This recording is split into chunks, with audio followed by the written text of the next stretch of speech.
La paix est vraiment un concept très puissant, parce que qui ne serait pas pour la paix? C'est vrai qu'on la définit souvent comme une absence de troubles ou de tensions, de conflits, donc de violence jusqu'à l'extrême, hein, qui peut conduire jusqu'à la destruction, la mort. Et bien sûr, on la définit aussi par,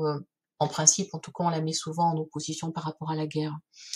C'est vrai que moi, depuis toujours, hein, j'ai cette vision et ce désir d'une paix, bien sûr que je relie à une paix personnelle, intérieure, être dans un état pacifié, mais que je relie aussi à une paix plus grande, sociale, planétaire, parce que pour moi, elles ne sont que les deux faces d'une même réalité. On ne peut pas à la fois vouloir la paix dans le monde si on est tant soit peu pas encore assez apaisé ou clair sur ce qui se joue à l'intérieur de soi. C'est vrai qu'en accompagnement, on fait de fait ce travail de résolution des tensions, de défaire les nœuds qui bloquent ou qui produisent des états de conflit intérieur, donc pour en sortir et ne pas aller jusqu'à un désordre qui conduit au chaos ou à des troubles vraiment importants. Et donc cet état de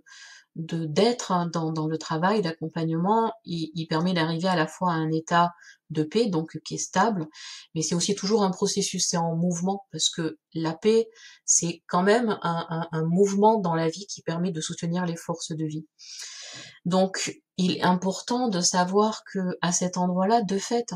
il ne s'agit pas d'avoir eu raison, d'avoir raison ou tort.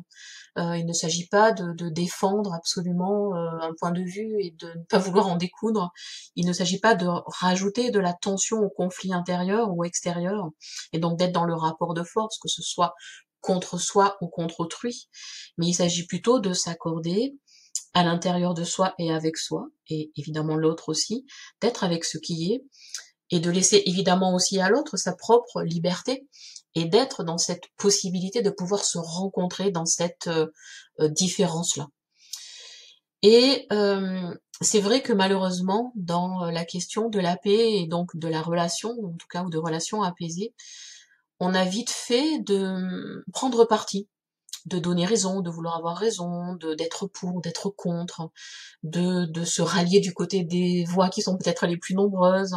et de savoir attention si c'est plutôt telle personne qui le pense, alors je vais penser comme elle, même si je pense pas tout à fait ça. Et c'est vrai que tous les conflits de ces dernières décennies, donc du coup bien sûr jusqu'au conflit actuel, nous montrent ça. On peut vérifier que vont se rallier à des voix ou des partis pris,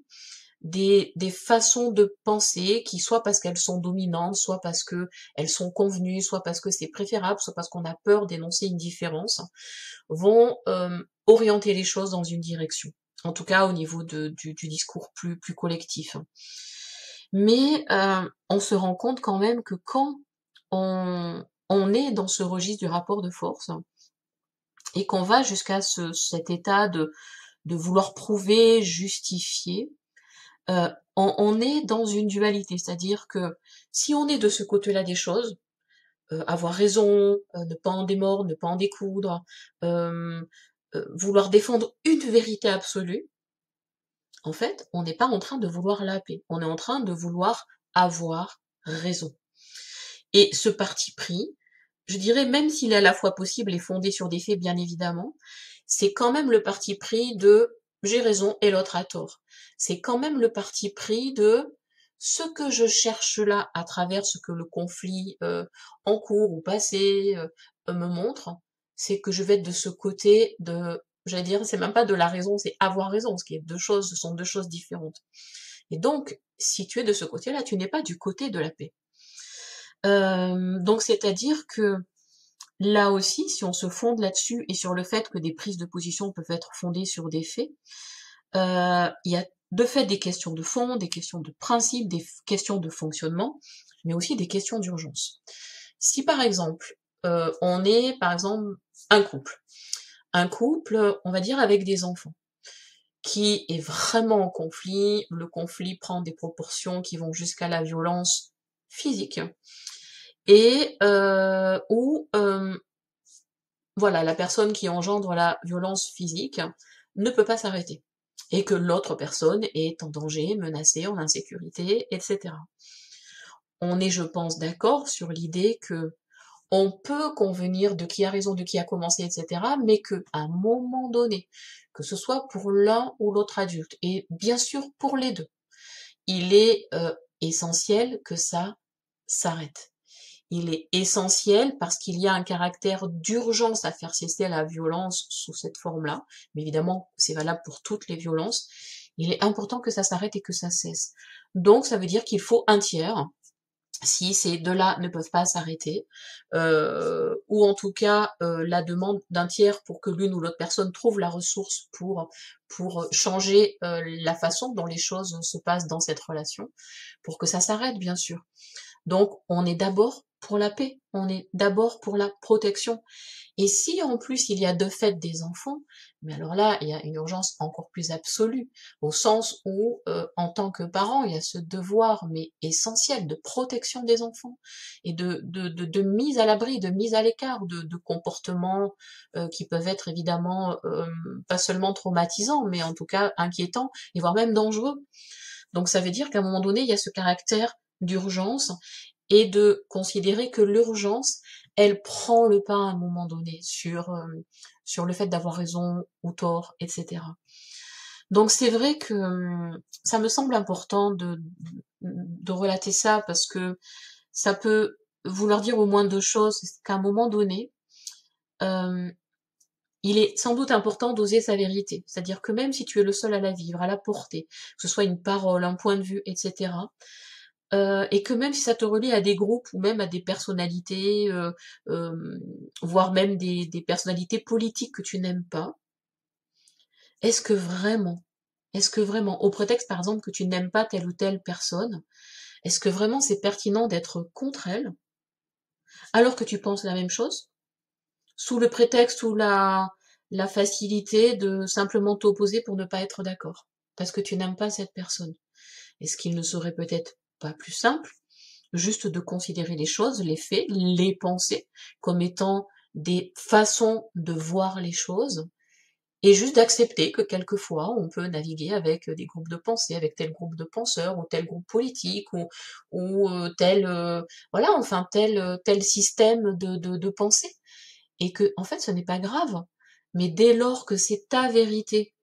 et qu'elle soit partagée avec des gens que tu n'aimes pas ou que tu aimes, ça reste ta vérité. Parce que si tu te plies à quelque chose qui collectivement t'amène à penser ou à te faire penser qu'il faut être pour ou contre, en fait, ça trahit complètement ta vérité. En fait, tu te trahis. Et en plus, si c'est sous une valeur de paix qui te dépasse au sens où il ne s'agit pas que de ta personne ou de ta vie, ça porte aussi quand même une certaine responsabilité. Donc j'éclaire ça parce que je vois tellement de choses évidemment dans mon cabinet ou dans ce que j'entends ou dans les médias, dans ce que je peux percevoir ou comprendre ou lire, que des fois je suis assez stupéfaite que il est souvent question d'avoir raison ou de donner raison et pas d'aller chercher cette paix et pas d'aller chercher cet accord et de dépasser les représentations, de dépasser les clivages juste parce que ben on n'aime pas. Mais c'est quand même c'est quand même terrible parce qu'en fait ça abîme et les relations et la personne qui se relie à ça, mais aussi les groupes. Et du coup, c'est un jeu auquel on est tous perdants.